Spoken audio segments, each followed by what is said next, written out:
Hello, brothers and sisters. It's time to wake up and pray up here on the Finding Faith and Losing Sleep podcast, a podcast for real people, just trying to find faith while they still are having things or thoughts that keep them awake at night. I'm Wes Easley, one of your hosts at Lofinit over on Twitter. You can also follow the show at Finding Faith Pod, over there.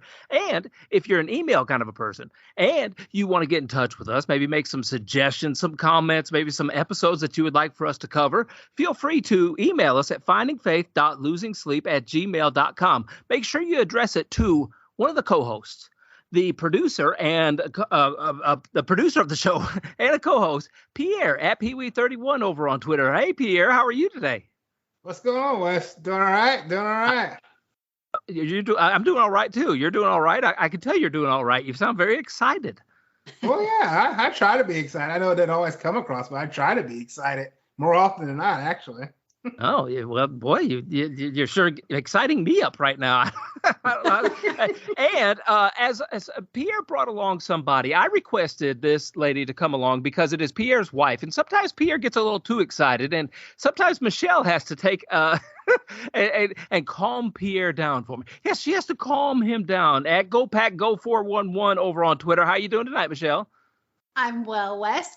I don't know about calming Pierre down. Sometimes it might be the other way around, to be completely honest with you. So I can get a little fiery. So it's good though. We are a good balance. So I'll take that. Now, see, Pierre, I thought that she was here to keep us in line, and instead you are the covert agent to keep her and myself in line. Is that how is that what's working? Yeah, but sometimes she has this thing like her ears go back.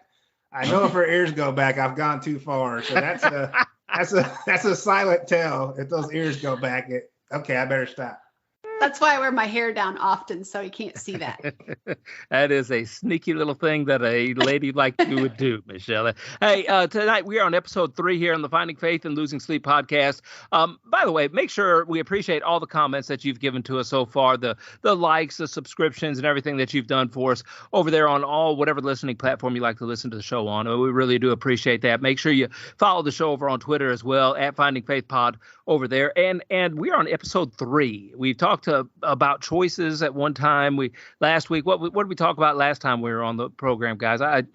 We talked prayers last time. So choices, options. We've done prayers. Options, prayer, and now we are going to valleys. This week's topic is valleys.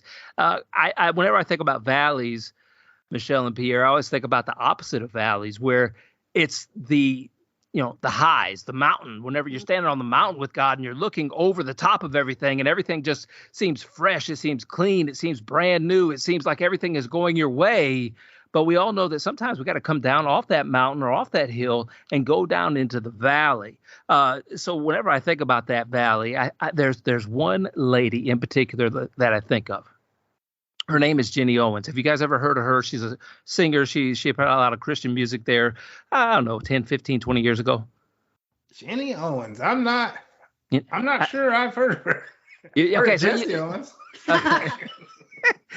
No, this is Jenny Owens. And the unique thing about Jenny Owens, now keep in mind, when I was listening to her music, it was pre-internet days. Okay, so I'm trying to set this thing because I'm going to look like a really bad guy here in a second.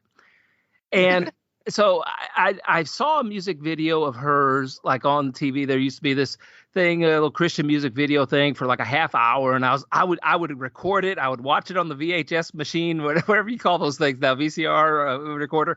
And I would watch it. And the reason why is because I was always looking for good Christian music to try and listen to kind of set my mind in a different path than listening to some of the stuff that I used to listen to whenever I was a kid before I was a Christian. And Jenny Owens happened to be one of those music videos. And I watched it, and I wasn't sure about something, and it was before internet. Anyway, in Alabama, anyway. You guys may have had internet up there, but so last year, no. Yeah.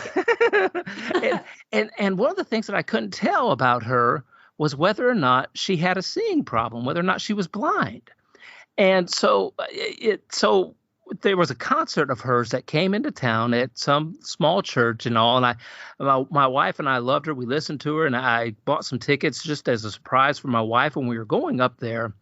And we were doing a teenage Bible study at the time. And you know how teenagers are. Teenagers know a lot more than you do. And I was telling them, hey, I'm going to surprise Danielle tomorrow. I'm taking her to a Jenny Owens concert. I don't know a lot about her. And one of the girls said, oh yeah, she's blind. And I said, are you sure? And she said, I think so. I think she's blind. And I said, man, I really hope she is blind because her music means a lot more whenever she's blind. And I thought about what I said. I'm like, oh, that is terrible. That is just terrible. I'm sitting there thinking about that, and I'm going, yeah, that's me. That's me, though. And so we were going to the concert that day. Danielle didn't know we were going there, and on the way there, on the trip there, I'm sitting there driving, and I'm a little bit nervous, and I'm going. I'm just thinking, man, I really kind of hope she's blind. I don't, of course, you don't want somebody to be blind. It's so selfish of me to think of something like that. But that is the growth, that is the maturity process that we go through. And instead of thinking about others, we're thinking more about ourselves. But one of her songs, I want to read the lyrics to the song a little bit later, talks about going through a valley. And she writes just a wonderful song.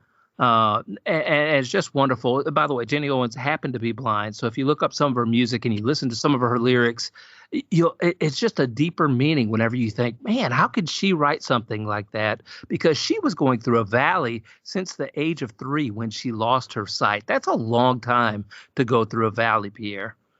It is. It is. And you often hear those type of stories, those type of situations. I know Blessing offers a popular artist right now for Christian music, and he's also blind. And knowing a song like Tin Roof and kind of how that played out in his life really kind of ties things together. And I think the important part about valleys, and regardless of what age you start, is that tends to be a turning point in a lot of people's lives when it comes to their faith.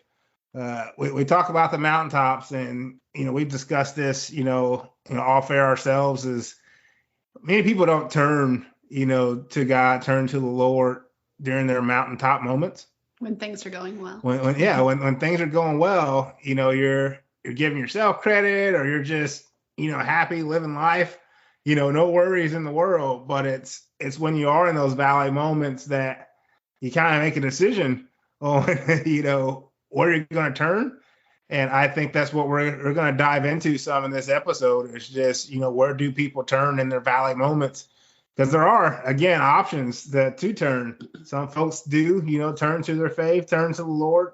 Those that don't have faith, where do they turn? And is that maybe the reason that we see some of the things we see in the world today? No, I think you're absolutely right. And it's hard to recognize God whenever you're on top of the mountain.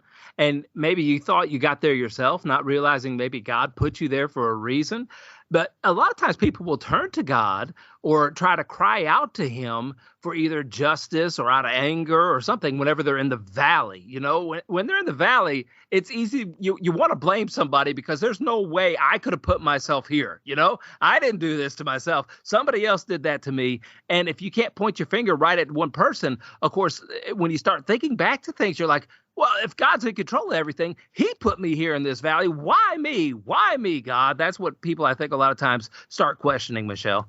Oh, I think you're absolutely right, Wes. When I was diagnosed with cancer, I am very thankful that I already was stronger in my faith, and quite honestly realized at that moment, though, it finally hit me that God's been preparing me my whole life for this journey.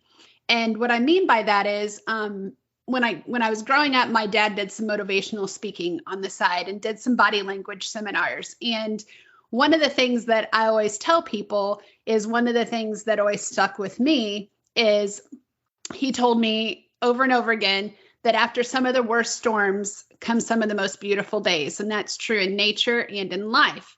And so obviously I've found that to be true. And then also another thing that he said was, he talked a lot about your subconscious. And so your subconscious, is constantly processing things, even if you're not consciously. And so one of those things is you can't have a negative thought and a positive thought at the same time. And so I've, put that into my life as I've grown up. It wasn't the most fun growing up hearing all of those things. But, as an adult and looking back, I realized that God knew the whole time that I was going to have this cancer diagnosis.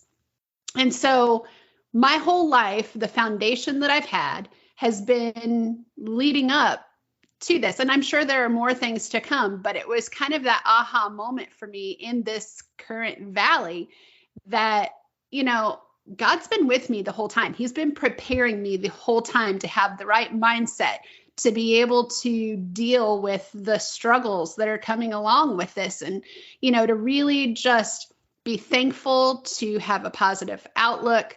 And I couldn't be more thankful for that because, like I think I've mentioned before, I believe that in every trial, there is a blessing. Sometimes you just have to look for it. And for me, the blessing in this cancer journey has been learning how to give things to God and learning.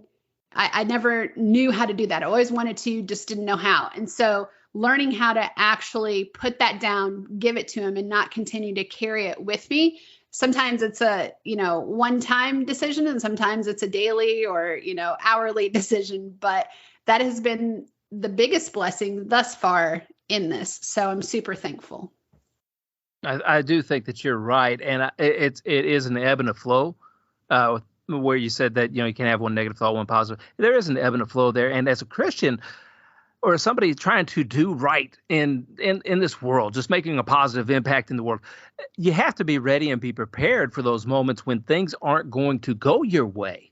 I think of myself, and I work outside a lot, and I used to just absolutely hate it whenever it rained. You know what I mean? Like if I'm outside and it's raining, it just doesn't feel like it's a good day.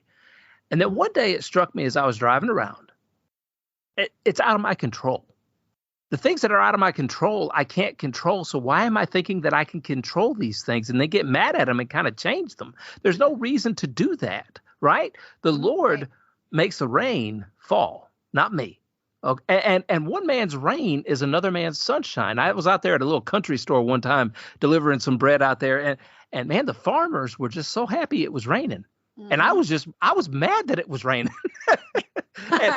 But one man's rain is another man's sunshine. And it kind of struck me then. And I started thinking, you know, the Lord's going to do what he's going to do. And he's going to put me in the right place at the right time. And I need to trust that whatever he's doing with my life and putting me wherever he's putting me, either on top of the mountain or in the valley, I need to be prepared to just do his will regardless of where I'm standing. And I think that is kind of what Psalm chapter 23 talks about. Of course, one of the most famous valley verses of all time, the Lord is my shepherd, I shall not want. He makes me lie down in green pastures. He leads me beside the quiet waters. He restores my soul. He guides me in the paths of righteousness for his name's sake. Even though I walk through the valley of the shadow of death, I fear no evil, for you are with me. Your rod and your staff, they comfort me. You prepare us the table before me in the presence of my enemies. You have anointed my head with oil. My cup overflows. Surely goodness and loving kindness will follow me all the days of my life, and I will dwell in the house of the Lord forever. And you know, that is from like a sheep's perspective, where God is the shepherd, and as a sheep myself, you know, as somebody who's walking around being shepherded by God, that's kind of what my attitude has to be. I have to be like the sheep. I have to follow him around. I have to trust that he's going to take care of me, and he wants to take care of me because I'm very valuable to him, and he will protect me against all the things that try to harm something that is that valuable to him.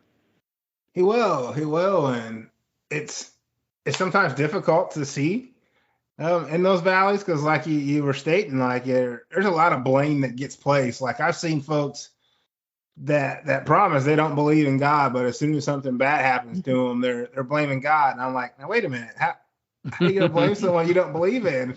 But it's just the raw emotions, and you know I've kind of been on both sides of that. So I've lost both my parents. Lost them both by 35. I'm 40 now, but I lost my dad in college.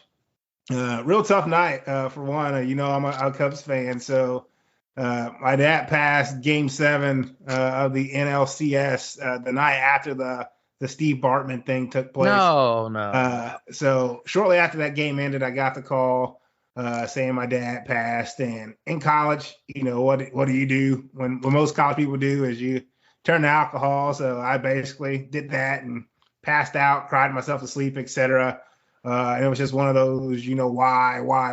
And one of the reasons that was really frustrating for me is so my mom had drank a lot her whole life. And obviously you have those thoughts. And some of those thoughts that ran through my mind is that I would ultimately probably end up with my father, who I actually, wasn't raised by. I was raised by my mom, single mom for the most part. Didn't really get close to my dad until I did start to get a little older in the high school. He started going to church, turned his own life around. But that's just the turning point for me there is it's just the frustration, the why. Okay, now what's going to happen if something happens to my mom? And I mean, that just happened 5 years ago with my mom, and it was completely different, type of scenario. So she ultimately passed away from alcohol, and being a mama's boy, that's probably what hit me the most. And one of the things that I feel like is why I'm doing this faith-based podcast is her asking me to promise her to get baptized, basically at some point. That was one of the promises she made me make to her, was to get baptized, to find the Lord, once she was gone. And so that happened. And that's one of the immediate thoughts I went to, like, okay, what's this baptism stuff about? What I got to do? It's a promise I made. I plan to keep it. And just the way things kind of fell into place. So once my mom passed, Michelle wanted to move closer to her parents. So we moved to where we're at now. The summer right before that, our daughter attended a summer camp at a church here in town with one of her little cousins on Michelle's side. So we're like, hey, let's give this church a try. So we ended up going to that church, giving it a try. And first day we're there, the pastor's up on stage, and they have this thing called Next Steps. They say if you're new, reach into the seat pocket in front of you, fill it out, a little bit about yourself, and it has these options that you can check on kind of what you're thinking about doing as a next step. And he's saying this, and the first thing that you could check is baptism. And I'm like, okay. So this is where we're at. So I check it, and I met with another pastor, for multiple weeks. Just wanted to make sure it was for me, not for my mom, which was great. But, ultimately the decision needed to be something I wanted to do for myself, and not something I was doing for someone else. And ultimately did that. Got into a life group at church. Me and my wife do that. We're now the leaders of that life group.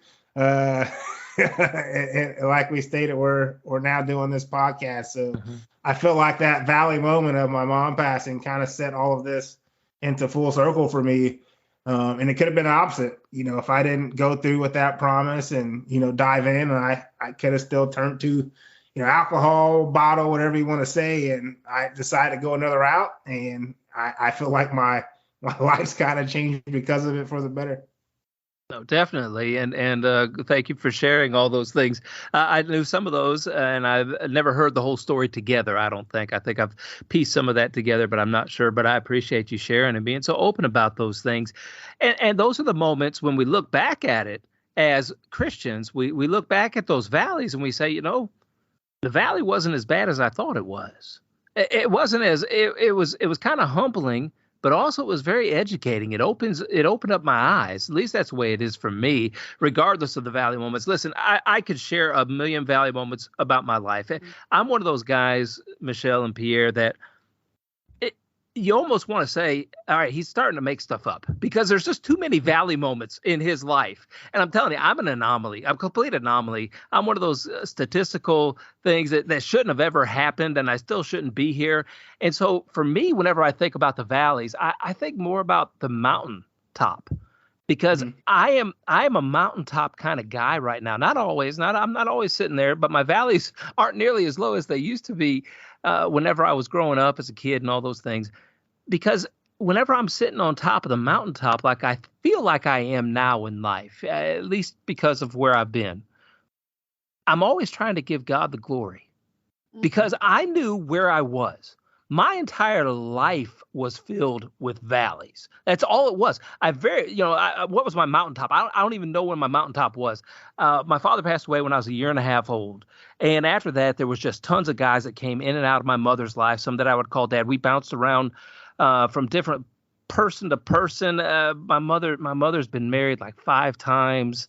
I've had tons of guys, like I said, whether the boyfriends or whatever, they would come into my mother's life. They would get what they wanted to from their mother, make promises from my mother, make promises to me, and then leave the whole premises. Just do stuff like that. My mom and I were really on our own, and if you make me sit there and count them, and I got to go back in the recesses of my mind because honestly, I've forgotten a lot of stuff. I kind of block some of that stuff out. Whenever I have to think about it, I can. But like 12 different schools I went to before I was a freshman in high school. I went to the same high school for 4 years. I lived in, I don't even know how many houses. I mean, how many sofas we slept on. I slept on 15, 16 different houses, just bouncing around all the time, guys. And so that was what I was like growing up as a kid. Then I could tell you about all the car wrecks that I've been in my life, which has been a numerous amount. All right. People didn't teach me how to drive very well either, I guess, or maybe I just didn't pay a lot of attention. So that kind of stuff happened. When I got into a mountain part of my life, I had my first child, right? Whenever I did that, we had our first child when I was about 33. Don't do the math because I probably said that wrong. I don't pay attention to years for obvious reasons. But when I was about 33 years old, we had our first child, a little girl, and we had her in March. We had her in March, and in November of that year, we had been doing a lot of remodeling in the house, an old farmhouse that we bought. We bought an old farmhouse whenever we first got married. A fixer-upper before fixer-uppers became cool. The bad thing is I didn't know which side of the hammer to use, so it took us a long time to fix anything up. And we finally fixed it. We finally fixed it up right before the baby was born. Talk about some pregnancy moments there. Whenever you're down to like a very limited bathroom experience and everything for my wife. My poor wife had to go through pregnancy in a remodeling phase of our life. And in November of that year, we had a house fire. And it was an old farmhouse. There wasn't a lot of sheetrock in the house and, flame retardant type of things. It was just all wood in that house. And the old joke was if that house ever caught on fire, it's just going to go up fast. And it did. My wife woke me up in the middle of the night. She said, I smell smoke. I said, we just started the fire. It's first fire of the year. Don't worry about it. And she said, the house is on fire. And she came back in, the house is on fire. And I saw by the look in her eyes, the house was on fire. And I went into the fireplace where we had the fireplace. And the house was on fire. And we grabbed my daughter, who was 4 or 5 months old at the time. And we went into we didn't know what to do. But, at the moment, it's 2:00 in the morning or whatever. You don't know what to do. So I sent my wife out to the cars. I said, get in the cars, move the cars away from the house. And I started running through the house looking for things that needed to come out of the house, So I'm in there and I'm telling y'all, there is fire all above my head and stuff. I'm being safe as I possibly can be. Probably not safe enough. All right, I'll be honest with you. My wife calls me on the cell phone and I said, what do I need to get? What do I need to get? I can't think. What do I need to get? She said, get all the jewelry. And I'm like, we've been married for 15 years. I haven't bought you a single stitch of jewelry. And so I got computers. I got little things. We got out there. The fire chief was out there. Police officers were out there. They wouldn't let me go back in the house. We stood at the end of our driveway, just watching our house just burn in flames, just super high in the night sky. And my wife says, the Lord gives and the Lord takes away. Is what she said down there at the thing. And my wife is like that. My wife's a really good woman. But I'm not a really good man, obviously. I kind of look at her and I'm saying, I didn't say nothing, but I was thinking things. At the same time, though, I said, Lord, I know you have gotten me through a lot of troubles in my life, through a lot of valleys. And I'm going to trust you know what you're doing with this one, too. Mm-hmm. And look, I'm living in a better house. I'm living in a much bigger place. I'm blessed. I'm tremendously blessed. So whenever I'm standing on top of that mountain or whenever I'm in a mountain area, I like to give all the glory to God because I know what he's brought me through and I'm still standing here. And sometimes I don't know why I'm standing here, but I am still standing here. And I think it is, Pierre, like things like you said, to encourage other people to start doing work for the Lord. And I think that's what we have to be prepared for whenever we are not in a valley, but we are on the mountaintop, Michelle. It's true. Like, I think that the perspective is what gets me. Like, I can have the troubles and that sort of thing. And just really quickly. So, when Pierre and I worked together years ago, I wasn't his biggest fan. Oh boy. And, Here we go. Here we go. And I had a miscarriage. This is before Pierre and I were together. I had a miscarriage on Christmas Day. Oh. And that was really, really difficult for me at that time in my life, especially because I was getting older. I felt like that was my one shot to be a mom. And once that went away, I was like, okay, now what? So now am I going to be able to enjoy a Christmas Day again? How's this going to go? And quite honestly, that valley moment is what opened my eyes to my incredible husband, because not really knowing what had happened, he sensed something and was just such a great person to be able to talk to be able to, I just saw a different side of him. And quite honestly, had I not gone through that, I wouldn't have appreciated him like I do. I wouldn't appreciate our daughter, who was so worth the wait. And one of those things that I just couldn't ever see happening in my life at, the way I understood it back then, like this was never going to happen. And here I am with a really amazing husband, of the most phenomenal child. And, I couldn't understand that, but God knew. He knew better.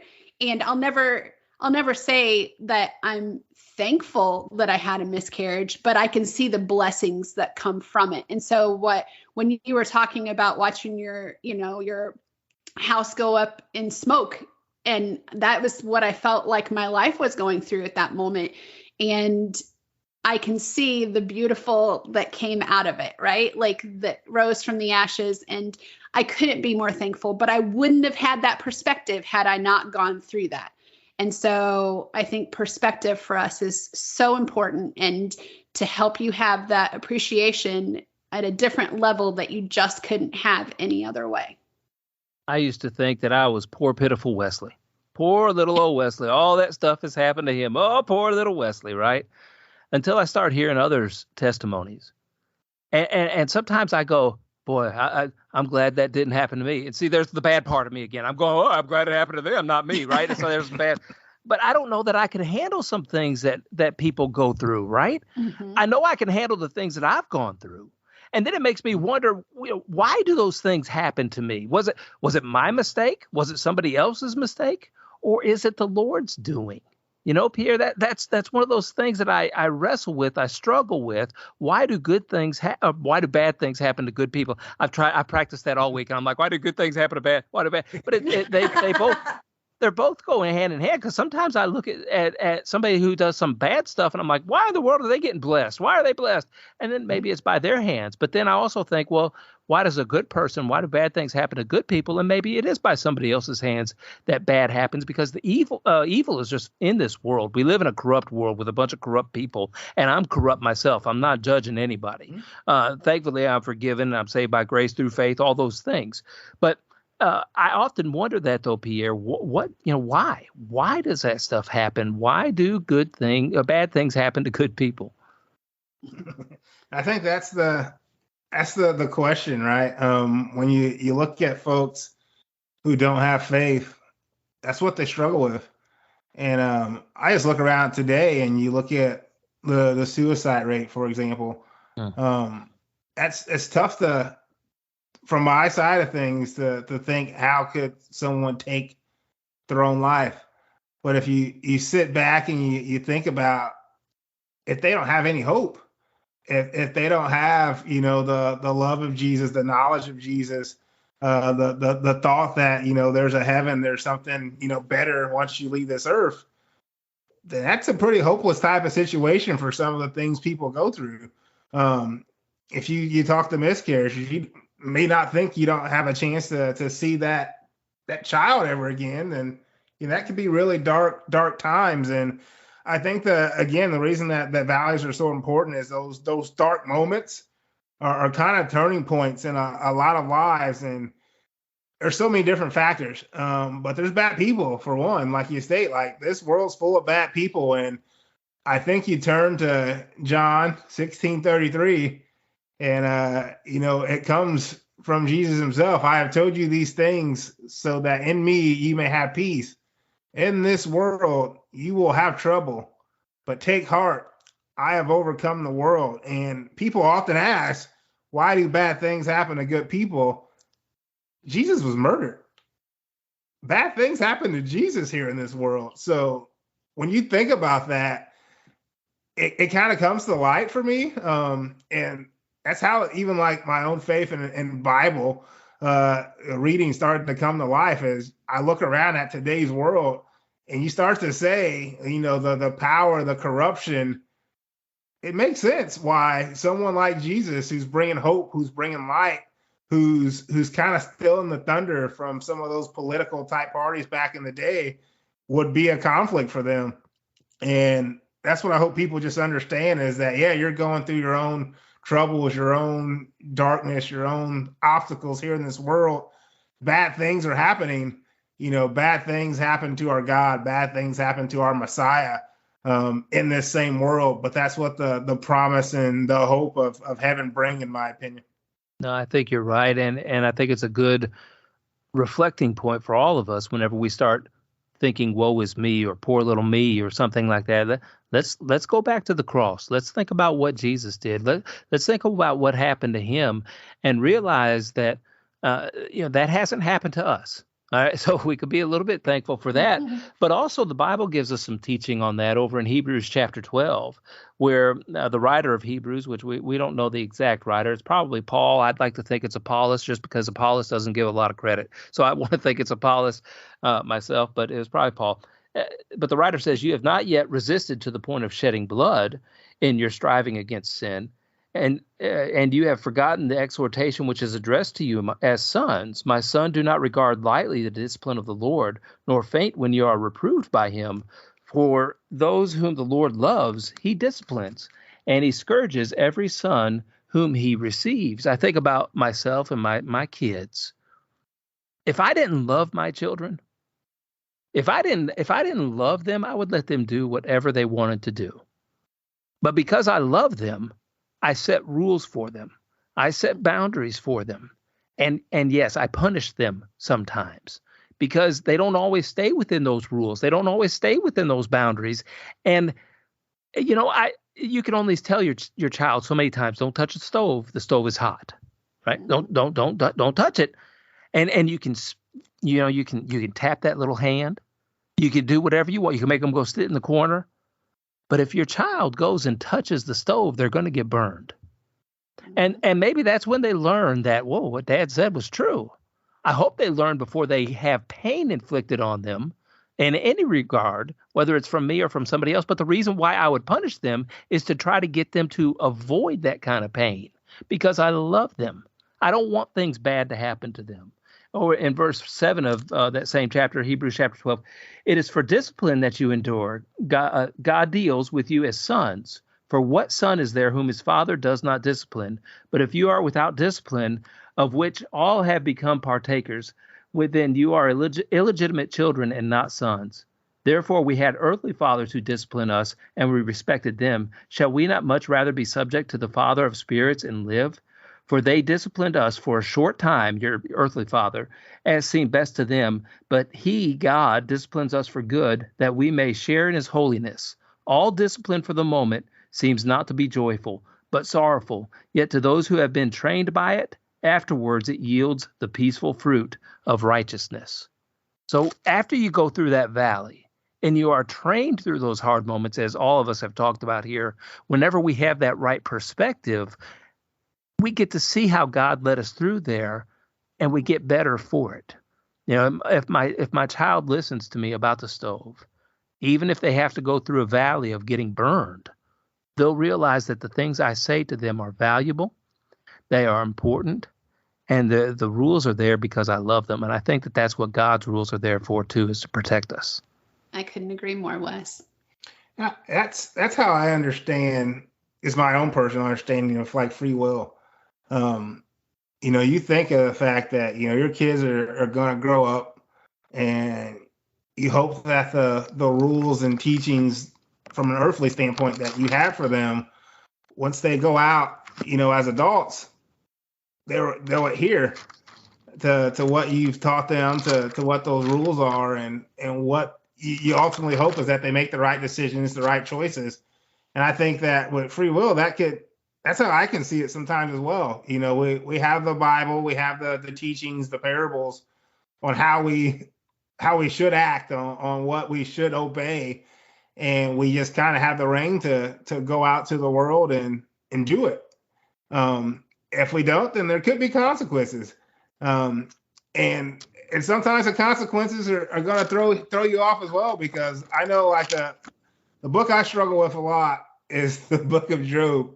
And the reason I struggle with it is you just read that Job's, righteous man, loves God, does the right things. And, the Satan shows up in this throne room. Yeah. And, basically tests that out. Say, oh, is he righteous because he's righteous, or is he righteous because life is good? And so it's kind of a test where Job is now put into that valley type moment to see if his love for God, that righteousness, is going to remain.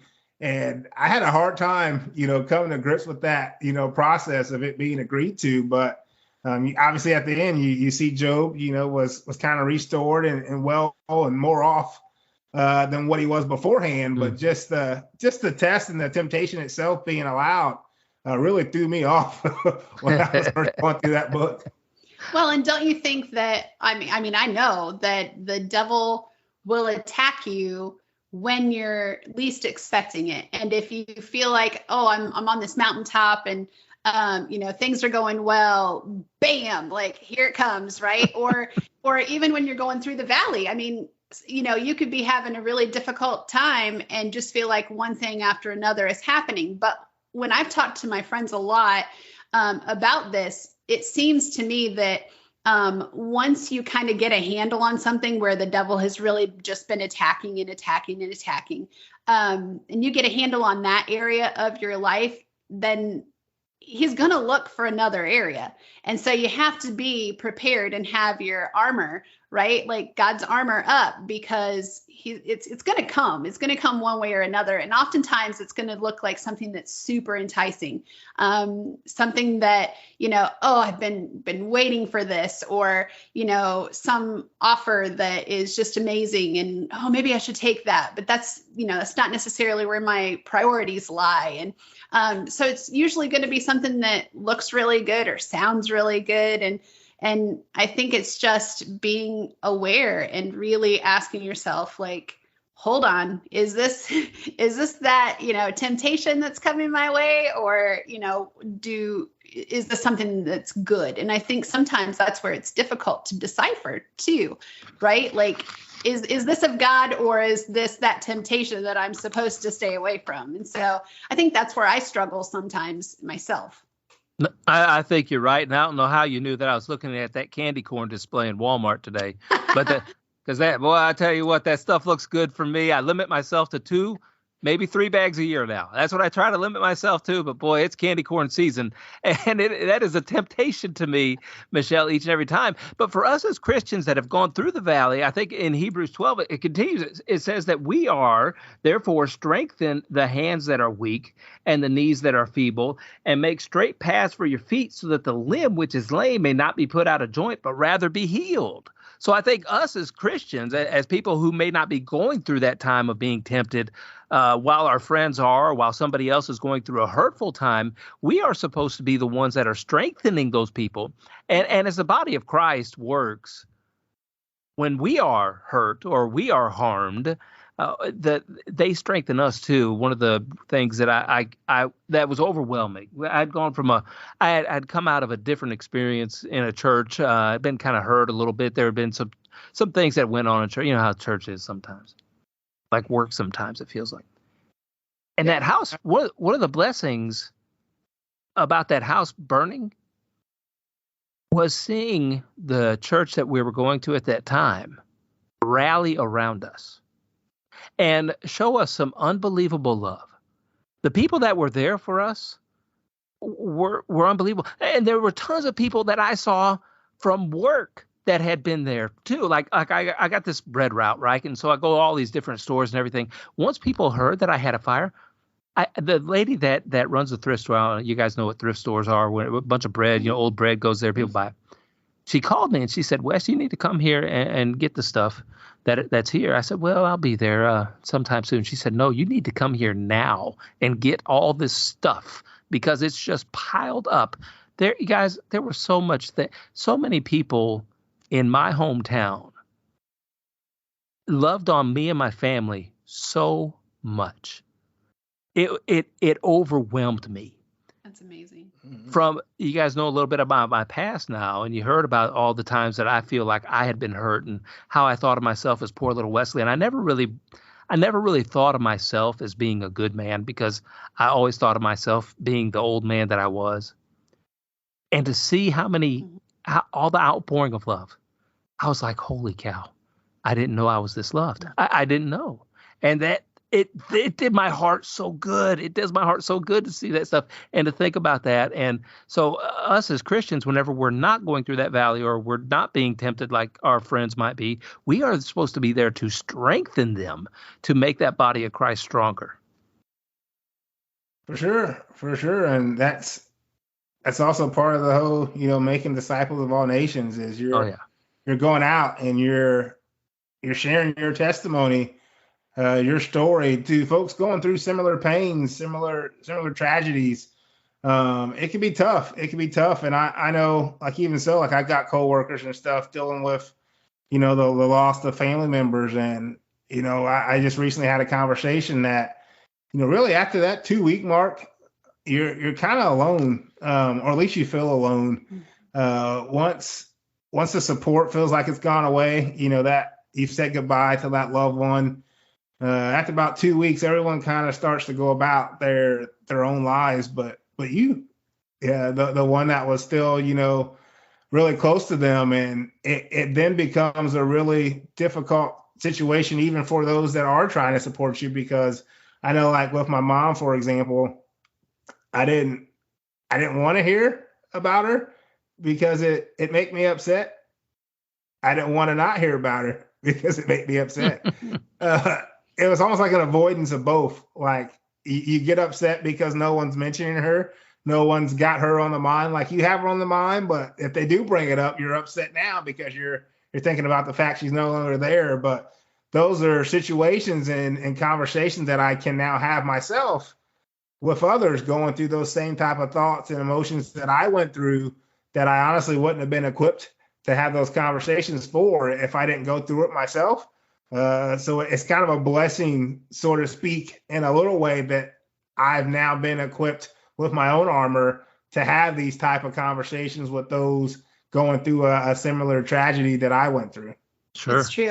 It gives you a different level of empathy that, like I said about my miscarriage, it's just like the different level of understanding for other people, but also, that perspective to really be able to appreciate the things like when you have them, like watching Pierre, lose his mom, helped me to appreciate my parents even more. I already did, but it's just a different level, and I'm so thankful. But I think, like he said, it's a different level of empathy that you are then equipped with that you didn't have previously, and it helps you to better relate to other people.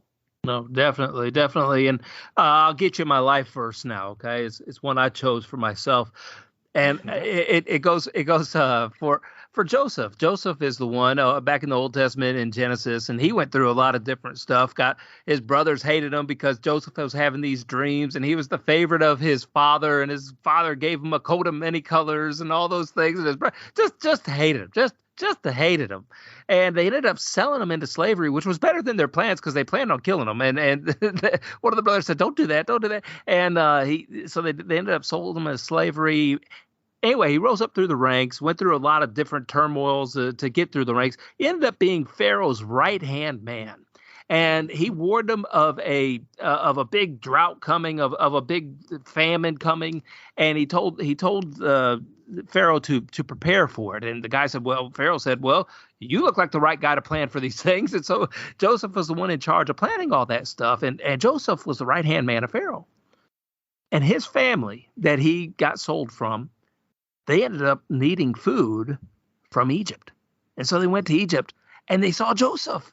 His brothers saw Joseph, the very brothers who threw him into a pit, who destroyed who sold him into slavery, said, oh man, there's Joseph. Joseph, that's later on in the story, but Joseph right at first recognized his brothers. His brothers didn't know who they were, and he made life a little bit difficult for him. He took care of them and all, but when they came back, he made himself known to them, and they're like, oh, that's Joseph. He is going to kill us. And I mean, they meant it literally. They didn't mean it like a brother is going to kill, they meant it literally.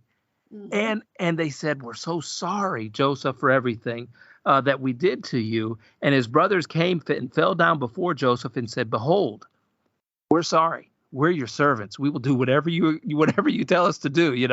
They were submissive to him, just like his dreams had told him they would be. And Joseph said to them, don't be afraid, for I am in God's place. Meaning that all the stuff that happened to me in my life, it's because God wanted me right here, right now. And as for you, this is my life verse, by the way, Genesis chapter 50, verse 20. And as for you, you meant evil against me, but God meant it for good, in order to bring about this present result, to preserve many people alive. You meant it for my bad, but God meant it for our good. I just love that verse because I think about that. That's going through a valley. That's getting to the mountaintop. That's just being in the right place at the right time all the time. And I love how his perspective is after he's gone through that valley. Yep. For sure. I mean, perspective's it. And just think of how much better life would be if we could all have that type of perspective for ourselves. If we could then relay that to others.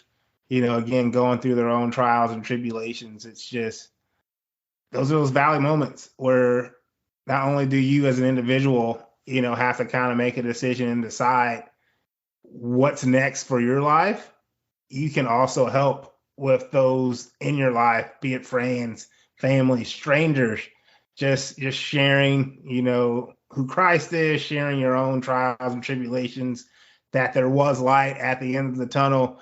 You're talking about rain earlier. I'll tie in 50 Cent. It's going to sound weird, but, one of his songs, he opens up and he says, it's your birthday. It's your birthday. Not that one. Oh, that's a different one. But it opens and says, sunny days wouldn't be special if it wasn't for rain. Joy wouldn't feel so good if it wasn't for pain. Mm-hmm. And both of those things make sense. So, I mean, even if you do enjoy sunshine, I appreciate sunshine. Like Michelle's a big snow person. I can't stand the snow. She loves the snow. I don't like the snow at all, but I appreciate the warm weather more because I experience snow like 8 out of 12 months here in Indiana. But that's the same with you, like your rain. Like I'm sure you appreciate the sun more because you do have to, go through rain, and you appreciate your joy more because of the pain that you go through and ultimately survive if you keep pushing. Sure. Guys, if you don't mind, I want to read this Jenny Owens song a little bit, okay? The lady who I wanted to, that lady. Jenny, by the way, if you look her up, Ginny Owens. I was talking about the beginning of the podcast because we've learned about her life, and I want you to hear the words that she wrote, all right? You want me to sing it? No. Okay. Original plan. Let's read them off, please. But I suggest that you look it up, and it's really touching and moving. It goes right along with what we're talking about. The pathway is broken. The signs are unclear, and I don't know the reason why you brought me here. But just because you love me the way that you do, I'm going to walk through the valley if you want me to. No, I'm not who I was when I took my first step, and I'm clinging to the promise you're not through with me yet. So if all these trials bring me closer to you, then I'll walk through the fire if you want me to. It may not be the way I would have chosen. When you lead me through the world, that's not my home. But you never said it would be easy. You only said that I would never go alone. Yeah, oh. I'm sure that sounds better whenever she's singing it. The yeah, oh part. So when the whole world turns against me and I'm all by myself and I can't hear your answers when I cry out for help, I'll remember the suffering your love puts you through, and I'll walk through the darkness if you want me to. Because when I cross over Jordan, I'm going to sing and I'm going to shout. I'm going to look into your eyes and see you never let me down. So take me on the pathway that leads me home to you, and I'll walk through the valley if you want me to. She owns me. She owns me when she says, gonna look into your eyes and see you never let me down. That's the part that made me cry, Wes. Yeah, well, I'm tearing up. Oh, I got a little dust in my eye too, Michelle, a little bit. And that song meant more to me when it says that I'll walk through the fire if you want me to. And I think about my house and stuff like that. And we all go through a lot of stuff, a lot of things in life. We're going to trust that God is there by our side the entire time. And he loves us like he loves his own children. And if he didn't love us, then maybe some bad things wouldn't happen. This world is not our home. It's just a resting place for us until we cross over that Jordan River, and then we're taken care of for an eternity. Amen?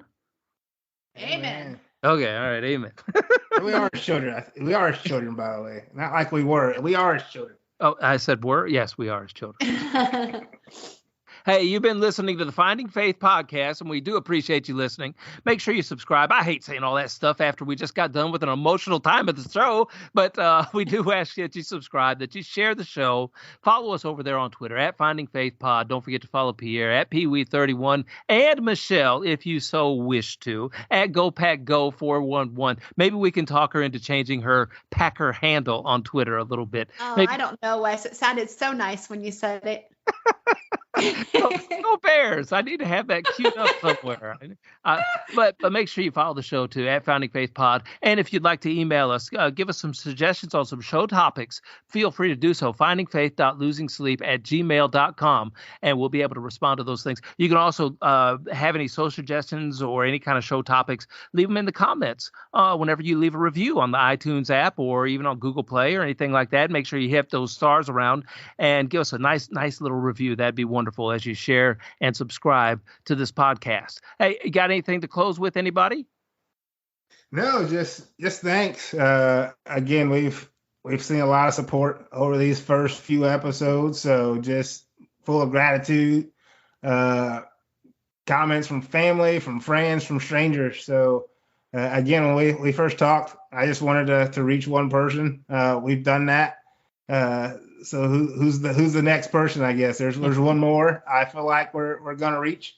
We're gonna keep going, keep having these conversations. Some will be tough, some will be hard, some will disagree on things but just thanks for listening, taking the time. I know there's tons and tons of podcasts out there, so the fact that you would openly choose to listen to ours, I'm very grateful and thankful for. I agree, and we just we want to be an encouragement to others because we know we're not alone in the way we feel about things. And we just want to encourage people and love on them and realize, hope they realize that there's no judgment. We just love people. That is true. Thank you so much, Father, for loving on us and for taking care of us, for watching out for us, for leading us through the valley so that we can sit up on the mountaintop and shout your glory and your blessings upon other people as well. Help us to be prepared always, no matter what circumstances come in our life, to be there around other people, to be able to help them through whatever they're struggling with. Father, we ask that you'll use this podcast to affect whoever that you have in store for it, whoever ears you have opened, whoever hearts you have opened.